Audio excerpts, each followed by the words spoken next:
बाळासाहेबांच्या तमाम शिवसैनिकांना तुमच्या ह्या अनिश गाढवेचा, बाळासाहेबांच्या या कडवट शिवसैनिकाचा मानाचा जय महाराष्ट्र.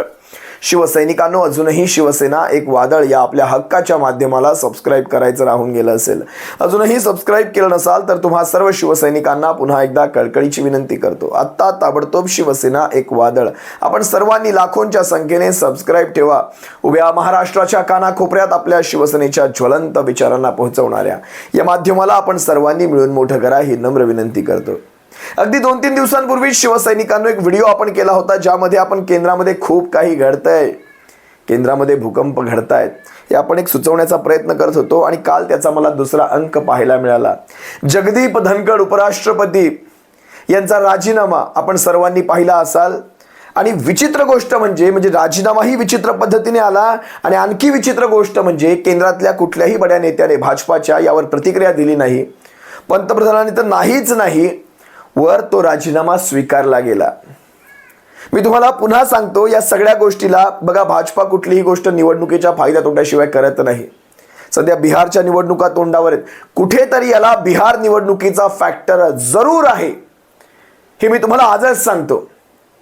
बघा, केंद्रामध्ये नानी फॅक्टरवर हे भाजपाचं डळमळीत सरकार टिकलेलं आहे. नानी, नायडू नितीश या दोन कुबड्यांच्या आधारावर हे भाजपाचं सरकार आहे. नाहीतर भाजपाचं सरकार केंद्रामध्ये बहुमतात नाही, हे तुम्हाला माहीत असायला हवं. केंद्रातलं सरकार एखाद दिवशी समजा पडलं, देव करो पडलं, तर मात्र महाराष्ट्रात काय होईल हे काही वेगळं सांगायची गरज नाही. असो, तो भाग वेगळा. पण काल ह्या जगदीप धनखडांचा राजीनामा कशा विचित्र पद्धतीने आलाय, केंद्रामध्ये नेमकं काय घडतंय हे तुम्हा सर्वांसमोर ठेवण्याचा प्रयत्न करतो. बघा, आता उपराष्ट्रपती हे पद तसं पाहायला गेलं तर हे दुसरं सर्वोच्च पद आहे. पहिलं राष्ट्रपती, दुसरं उपराष्ट्रपती आणि त्यानंतर येतात पंतप्रधान. पण शेवटी हे सगळं सांगण्याचं झालं. आपल्या देशामध्ये पंतप्रधानच राष्ट्रपती ठरवतो, पंतप्रधानच उपराष्ट्रपती सुद्धा ठरवतो बघायला गेलं तर. पण तसं मानाचं हे दुसरं पद आणि या पदासाठी निवडणूक होत असते. हे पद, याच्यासाठी विरोधक सुद्धा आपला उमेदवार उभा करू शकतात. हे अशा प्रकारचं पद आहे.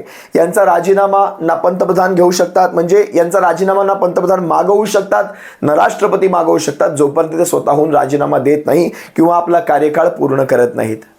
यांचा कार्यकाळ पूर्ण व्हायला अजून 2 वर्ष बाकी होती. अगदी काहीच दिवसांपूर्वी यांनी एका ठिकाणी कुठल्या तरी भाषणामध्ये स्पष्टपणे म्हटलं होतं, मी योग्य वेळी राजीनामा देईल किंवा मी माझं पद योग्य वेळी सोडेल. आणि अजून तरी मी 2027 ऑगस्ट पर्यंत मी माझ्या पदावर राहणार आहे. काय म्हटले होते एकदा जरा पहा ना. I will retire at the right time. August 2027. I will retire at the right time, August 2027 असं म्हणणाऱ्यांना जुलै 2025 मध्येच राजीनामा द्यावा लागतो. काहीतरी आहे ना याच्या मागे. लक्षात घ्या बरं, स्वतंत्र भारताच्या इतिहासामध्ये हे काही पहिलं व्यक्तिमत्व नव्हे ज्याला अशा प्रकारे आपला कार्यकाळ पूर्ण व्हायच्या आधीच राजीनामा द्यावा लागला. या अगोदर सुद्धा 2 झालेले आहेत. एक आहेत व्ही गिरी आणि एक आहेत आर व्यंकटरमण.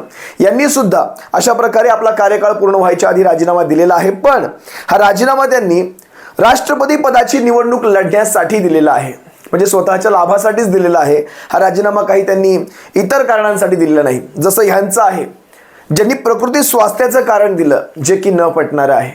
नेमकं काय घडलं या सगळ्या मागे, नेमक्या धनखडांच्या हातून काय काय चुका झाल्या. अनेक चुका त्यांच्या हातात न गेल्या काही दिवसांमधून झालेत. आणि त्यातली ही विशेषतः एक मोठी चूक मी म्हणेल, काल ज्या वेळेस विरोधी पक्षांनी, तुम्हाला माहीत असायला हवं, दिल्लीमध्ये एका जजचं प्रकरण चांगलंच तापलं होतं. त्या जजच्या घरात करोडोंची कॅश सापडली होती. जजच्या घरामध्ये आग लागली. यशवंत वर्मा म्हणून त्यांचं नाव होतं. आग लागली आणि त्यांच्या घरात ज्यावेळेस फायर ब्रिगेड पोहोचलं त्यावेळेस त्यांना जळलेल्या करोडोंच्या नोटा मिळाल्या. आता ह्या जजच्या विरोधात महाभियोग येतोय आणि हा विरोधक घेऊन येत आहेत त्या संदर्भातली नोटीस. ज्यावेळेस विरोधकांनी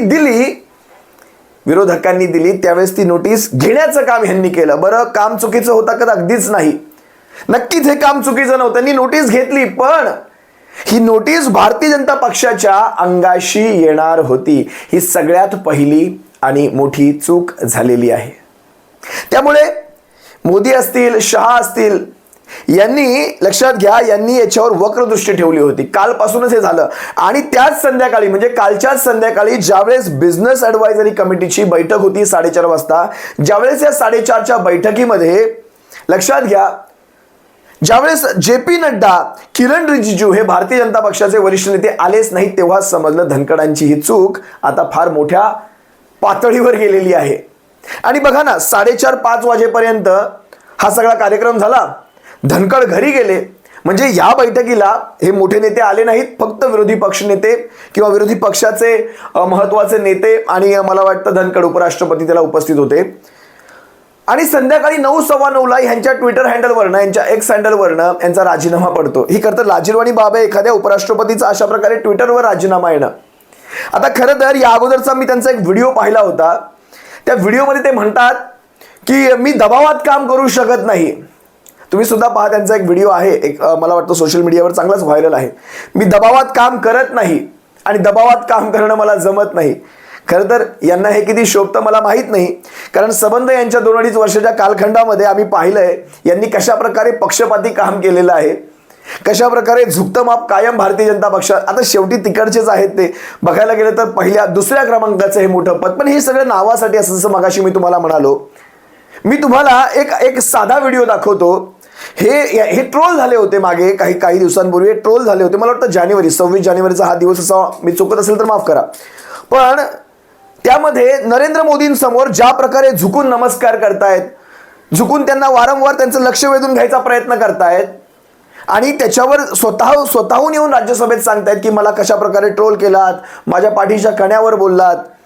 कारण त्यांना कण्याचा आजार आहे आणि तो खरा आजार आहे. पण लोकांनी त्यांच्या कण्याचा आजार, पाठीचा कणा मोडल्यासारखं दाखवलं. आणि कशा प्रकारे तुम्ही तुमच्या पदाचा मान ठेवत नाहीत, कारण उपराष्ट्रपती हे पद हे संवैधानिक पद आहे, असंवैधानिक पद नाही उपमुख्यमंत्र्यांसारखं. हे संवैधानिक पद आहे आणि संवैधानिक पदातल्या ह्या महत्वाच्या व्यक्तीने अशा प्रकारे पंतप्रधानांसमोर झुकून नमस्कार करणं. बरं चला, ही आपली परंपरा असू शकते, हे म्हणाले त्याच्यामध्ये की माझी सवय आहे ती, मी सर्वांना नमस्कार करतो. पण आपण कुठल्या पदावर आहात ते पहा. बरं, तुम्ही नमस्कार केल्यानंतर समोरचा व्यक्ती तुम्हाला साधं एक्नॉलेज करत नाही, एक्नॉलेजचा अर्थ तुम्हाला सुद्धा त्याने तशाच प्रकारचा नमस्कार करत नाही, तेव्हा काय करायचं? जरा एकदा हा व्हिडिओ पहा. मोदी त्यांना नमस्कार करतायत का पहा. जगदीप धनखड़ भी पहुंच गए हैं संसद परिसर आज इस कार्यक्रम में बाबा साहब अम्बेडकर को श्रद्धा सुमन अर्पित करने के लिए. ऑनरेबल मेंबर्स, मुझे आजकल ये भी देखना पड़ रहा है कितना झुकूं, किसके सामने झुकूं, फोटोग्राफर कहाँ से क्या ले रहा है, कौन इंस्टाग्राम पर डाल देगा, कौन ट्विटर पर डाल देगा, कौन मेरी रीढ़ की हड्डी को तय करने लगेगा. तो मैं बताना चाहता हूँ, झुकना और नमस्कार करना मेरी आदत है. एखादा शेमडं पोरही हा व्हिडिओ पाहून सांगेल की हे झुकणं होतं की नमस्कार करणं होतं. ठीक आहे, त्यांना तो नमस्कार वाटतो, काही हरकत नाही. अनेक चुका ह्यांच्याकडनं झालेल्या आहेत. म्हणजे अगदी केजरीवालांचं यांच्या घरी जाणं आम आदमी पक्षाच्या, त्यानंतर आम आदमी पक्षाच्या संजय सिंगांचं यांच्या घरी जाणं, अगदी मल्लिकार्जुन खरगे विरोधी पक्षनेते लोकसभेतले यांचं यांच्या घरी जाणं, किंवा जयराम रमेशांचं यांच्या घरी जाणं, या अनेक प्रसंगांमुळे मोदी शहांची वक्रदृष्टी होतीच. त्यानंतर बघा, अमेरिकेचे उपराष्ट्रपती, एक प्रसंगाची तुम्हाला मी आठवण करून देतो. अमेरिकेचे उपराष्ट्रपती JD व्हेन्स ज्यावेळेस भारतामध्ये आले होते, उपराष्ट्रपती बरं का, त्यांच्या ह्या संपूर्ण दौऱ्यामध्ये भारताचे उपराष्ट्रपती त्यांच्या सोबत असणं हे तसं पाहायला गेलं तर प्रोटोकॉल प्रमाणे दिसायला हवं होतं, पण तसं काहीच दिसलं नाही. प्रत्येक ठिकाणी JD व्हेन्स यांच्या सोबत हे फक्त आणि फक्त नरेंद्र मोदी होते. नरेंद्र मोदींनी या धनकडांना अगदी व्यवस्थितपणे बाजूला ठेवलं होतं. तेव्हाच आम्हाला सुद्धा कळालं होतं काहीतरी भाजपामध्ये घडतंय. पण त्याचा कडेलोट काल मात्र झाला. आणि या सगळ्यामध्ये ज्यावेळेस ते म्हणतात मी दबावामध्ये काम करू शकत नाही, मी तुम्हाला काल एक प्रसंग दाखवतो, ज्या प्रसंगामध्ये काल ज्यावेळेस मल्लिकार्जुन खरगे काल राज्यसभेमध्ये कामकाज सुरू व्हायच्या अगोदर 267च्या अंतर्गत बोलायला उठले. त्यांनी 267ची नोटीस दिली. आता 267 काय आहे तर 267 म्हणजे एखादा अतिमहत्वाचा विषय, अतिमहत्वाची चर्चा जर विरोधी पक्षनेत्यांना करायची असेल तर 267चं आयुध वापरून ते तो विषय चर्चेच्या पूर्वी किंवा चर्चेत आणू शकतात. काल त्यांनी 267 ची नोटीस दिली आणि ते बोलायला उठले आणि तो बोलण्याचा विषय होता पहलगामचा. पहलगाम विषयी काल मल्लिकार्जुन खरगे काय म्हणाले पहा. ते म्हणाले की आपल्या देशात येऊन आतंकवाद्यांनी हे हत्याकांड केलेलं आहे. म्हणजे ते देशाच्या बाहेर गेले नसतील कारण ते अजूनही अटक झालेले नाहीत किंवा ठार झालेले नाहीत. आमचा अनकंडिशनल पाठिंबा आहे, तुम्ही पाहिजे ते करू शकता. देशाच्या ज्यावेळेस संरक्षणाचा विषय येतो, हे इंटेलिजन्सचं फेल्युअर आहे का? बरं, ट्रम्पने 24-25 वेळा म्हटलंय की हे मी थांबवलेलं आहे आणि ह्या सगळ्यामध्ये माझा रोल आहे. मग आपला नेमका या संदर्भात काय विचार आहे? या सगळ्या प्रश्नांना ज्या वेळेस मल्लिकार्जुन खरगेंनी, विरोधी पक्षनेत्यांनी विचारलं, त्यावेळेस मात्र मल्लिकार्जुन खरगेंना मध्यातून बसावं लागलं. मध्यातून बसवलं त्यांनी स्पष्टपणे. आणि leader of the house JP Nadda, leader of the house म्हणजे लीडर ऑफ द अपोजिशनला बसवलं आणि लीडर ऑफ द हाऊसला मध्ये इंटरप्शन करण्याची यांनी संधी दिली. इंटरप्शन म्हणजे ते बोलणं तोडलं. लीडर ऑफ द हाऊस काय म्हणतात JP नड्डा की तुम्ही 267 चा गैरवापर करताय. आता 267 मध्ये कुठला मुद्दा मांडायचा न मांडायचा हा अधिकार खरं तर तिथे सभापतींना असतो, म्हणजे उपराष्ट्रपतींना असतो. हे JP नड्डा ठरवणारे कोण? सर, मैंने पहलगाम आतंकवादी हमले और ऑपरेशन सिंदूर के बाद की स्थिति पर रूल 267 नोटिस दिया है. ये रूल्स के मुताबिक ही दिया है जो अपने किताब में है. सर, पहलगाम हमला 22 अप्रैल को हुआ था. अब तक आतंकवादी पकड़े नहीं गए, मारे भी नहीं गए और उन्होंने हमको बार बार बताया कि उन्हीं के ऊपर डायरेक्टली मारे गए और वो उसमें मर गए. ये भी खबर हमको मिली. लेकिन हम ये जानना चाहते हैं क्योंकि हमने तो अनकंडीशनल सपोर्ट पूरे हाउस, पूरे ऑल पार्टी ने दिया. सिर्फ मेरा पार्टी एक ही नहीं, सभी पार्टियों ने दिया कि देश को मजबूत बनाने के लिए, देश में एकता रखने के लिए और हमारे आर्मी को मॉरल स्ट्रेंथ देने के लिए हमने अनक्वेश्चन, यानी कोई प्रश्न न करते हुए हमने ये सब कुछ उनको दिया, समर्थन दिया. लेकिन मैं चाहता हूं कि उनके तरफ से हमको मालूमात मिलना चाहिए. जैसा कि पहलगाम हमला 22 अप्रैल को हुआ था. अब तक आतंकवादी पकड़े तो नहीं गए, लेकिन हुआ क्या? एक मिनट.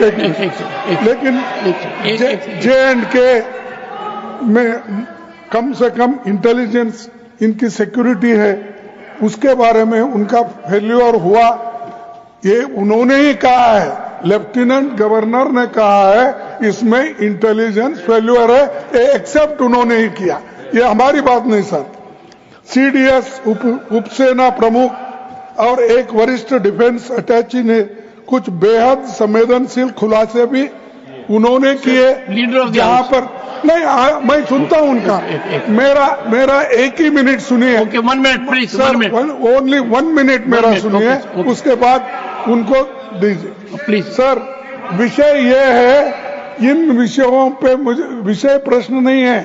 ये पहलगाम एंड ऑपरेशन सिंदूर के बारे में आपने जो दुनिया को बताया, हमको बताया, हिंदुस्तान के लोगों को बताया, उसकी बात कर रहा हूं.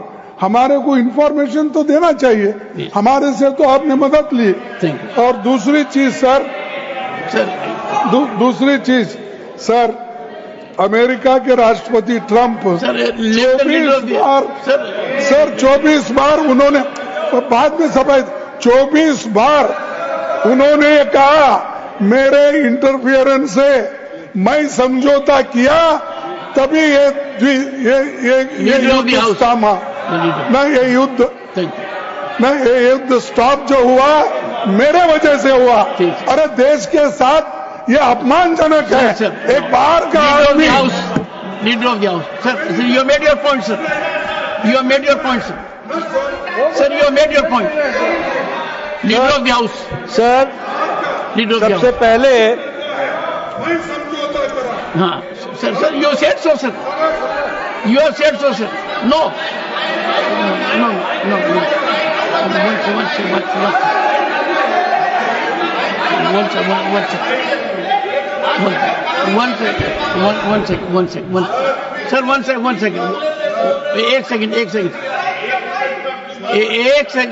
एक सेकंड.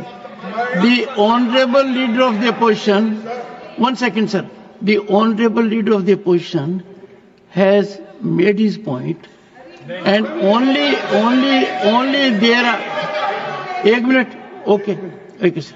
सर, अमेरिका राष्ट्रपति ट्रंप तो ऐसा बोले और सेना प्रमुख भी बोले कि वरिष्ठ डिफेंस अटैची कुछ बेहद संवेदनशील, और हमने 2 महीने Leader of the house, now sir, now you have made your point sir. सबसे पहले तो मैं मल्लिकार्जुन खड़गे जी को आज के दिन उनके जन्म दिवस पर उनको बहुत बहुत बधाई देता हूं. दूसरा, मैं उनसे निवेदन करता हूं कि आपके permission say leader of the opposition को रूल 267 पर आपके ऑब्जर्वेशन पर उनकी क्या टिप्पणी है, इसके लिए आपने उनको परमिट किया. उन्होंने रूल 267 के संवैधानिक विषयों पर चर्चा नहीं की, वह उस विषय पर चर्चा करने लगे, ऑपरेशन सिंदूर, ऑपरेशन सिंदूर, जिसके बारे में, एक मिनट मैडम जी शांत रहिए. Please, देखिए, तर्क में अपनी ताकत होती है, चिल्लाने की जरूरत नहीं होती. the leader, चिल्लाने की जरूरत नहीं होती है. no, sir, ask them to sit down. Let us have good debate. अरे क्यों चिल्ला रहे हो Honorable भाई? members, मेरा honorable तर्क तो members, सुन low. one second, honorable members, when LOP was speaking, there was silence. Please listen to leader of the house, sir, Shri मैं ये कह रहा हूं Nadda ji. कि खड़गे जी ने ऑपरेशन सिंदूर और पहलगाम के डिस्कशन के माइन्यूट डिटेल्स को डिस्कस करना शुरू कर दिया. वह देश में कहीं यह संदेश नहीं जाना चाहिए कि सरकार पहलगाम और ऑपरेशन सिंदूर पर चर्चा नहीं चाहती. हम चर्चा करेंगे, हर तरीके से करेंगे, और ऑपरेशन सिंदूर के सारी पॉइंट्स को देश और दुनिया के सामने रखा जाएगा. और मैं यह भी बताना चाहता हूं कि आज दिन तक आजादी के बाद इस तरीके का ऑपरेशन नहीं हुआ जो प्रधानमंत्री मोदी जी के नेतृत्व में हुआ है. I am not going into the details of it, but I would like to tell you. अरे गुस्सा मत करो भैया, अरे गुस्सा मत करो. Nothing will go on record, whatever I will say that will go on record, you should know. अरे त्याच्याहूनही पुढे भयंकर वाक्य त्यांनी वापरलं आणि ते खरं तर चुकीचं होतं. आणि मला वाटतं याची सुद्धा याला पार्श्वभूमी आहे. ते वाक्य असं होतं, समोरच्या व्यक्तींना खाली बसा म्हणताना JP नड्डा म्हणाले, what ever I will say will go on the record. What ever I will say म्हणजे जे फक्त मी बोलेल तेवढंच फक्त रेकॉर्डवर जाणार आहे. मी सांगतो तुम्हाला, आणि तुम्हाला ही गोष्ट माहिती असायला हवी. आता रेकॉर्डवर काय जाईल काय नाही जाणार याचा अधिकार हा सर्वस्वी सभापतींना असतो, म्हणजे उपराष्ट्रपतींना असतो. आणि उपराष्ट्रपती हे राज्यसभेचे सभापती असतात, तुम्हाला सर्वांना चांगलंच माहिती आहे. मग त्यांच्या समोर हे अशा प्रकारचं स्टेटमेंट करणं म्हणजे त्या पदाचा अपमान करण्यासारखं आहे. आणि त्यानंतर मात्र रात्री ह्या सगळ्या गोष्टी घडतात. मी तुम्हाला हा प्रसंग दाखवतो, एकदा पहा. अरे गुस्सा मत करो भैया, अरे गुस्सा मत करो. Nothing will go on record, whatever I will say that will go on record, you should no. असंही यांच्या विरोधात लवकरच महाभियोगाचा प्रस्ताव येणार होता विरोधकांच्या तर्फे. कारण राष्ट्रपतींना उपराष्ट्रपतींना पदावरून काढण्यासाठी महाभियोग किंवा सर्वोच्च न्यायालयांचे उच्च न्यायालयांचे न्यायाधीशांना काढण्यासाठी महाभियोग हे एक अस्त्र असतं विरोधकांकडे. असंही यांच्या विरोधात ते येणारच होतं.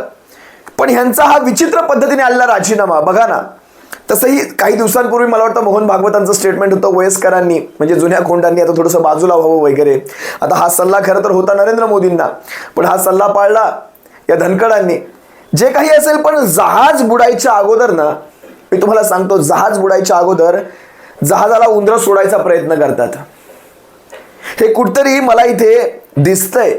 हे जहाज हे भारतीय जनता पक्षाचं केंद्रातलं नानी फॅक्टरच्या कुबड्यांच्या आधारावर असलेलं जहाज हे काही फार काळ, मला वाटत नाही हे जहाज पूर्ण आपला 5 वर्षाचा कार्यकाळ पूर्ण करेल. विशेषतः बिहार निवडणूक आहे, याला फॅक्टर आहे, फार मोठा फॅक्टर आहे. राष्ट्रीय जनता दल असेल, जनता दल युनायटेड असेल, या दोन पक्षांनी बिहारमध्ये जर चांगला जम लावला ना, तर बिहारमध्ये समीकरणं बदलतील आणि बिहारवरून इथले केंद्रातली सुद्धा समीकरणं बदलतील. आता पद रिक्त झालंच आहे, तर मला कुठतरी वाटतं आपले कविताकार